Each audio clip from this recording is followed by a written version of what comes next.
আমাদের নবী করিম সাল্লাল্লাহু আলাইহি সাল্লামের একটা হাদিস আছে। উনি আমাদের মা ফাতেমার বিয়ের 3 দিন পরে ওনাকে নিজের বাড়িতে আনতে গেছিল। যখন হযরত আলী রাদিয়াল্লাহু আনহুর বাড়িতে গেল, তখন দেখতেছে যে আলী রাদিয়াল্লাহু আনহু ঘরের মধ্যে নাই। আমাদের নবী করিম সাল্লাল্লাহু আলাইহি সাল্লাম মা ফাতেমাকে বলল, তুমি কি আমার সাথে আমার বাড়িতে যাবে? তখন মা ফাতেমা বলল, আপনি শুধু আমার বাবা না, আপনি আমার নবী।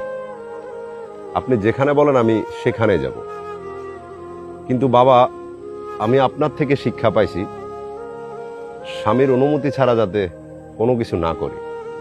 আপনি যদি একটু বলেন, আমি আলী আসা পর্যন্ত অপেক্ষা করতে চাই। এটা শুনে আমাদের নবী করিম সাল্লাল্লাহু আলাইহি সাল্লাম অনেক খুশি হলো এবং নিজের কাঁধাটাকে দেওয়ালের সাথে ঠেকিয়ে অপেক্ষা করতেছিল। যখন আলী আসলো, আসার পর আমাদের নবীকে দেখে অনেক খুশি হলেন এবং জিজ্ঞেস করলেন আসার কারণ।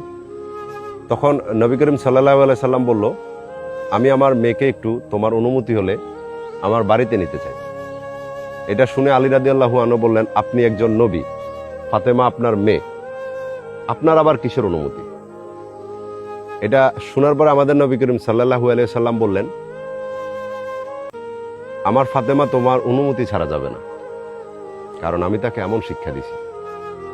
আর বর্তমান মেয়েরা নিজের হাজবেন্ডের অনুমতি ছাড়া যেখানে মন চায় সেখানে যাচ্ছে, আবার নিজেকে মুসলিম বলে নবী করিম সাল্লাল্লাহু আলাইহি সাল্লামের উম্মত বলে দাবি করতেছে।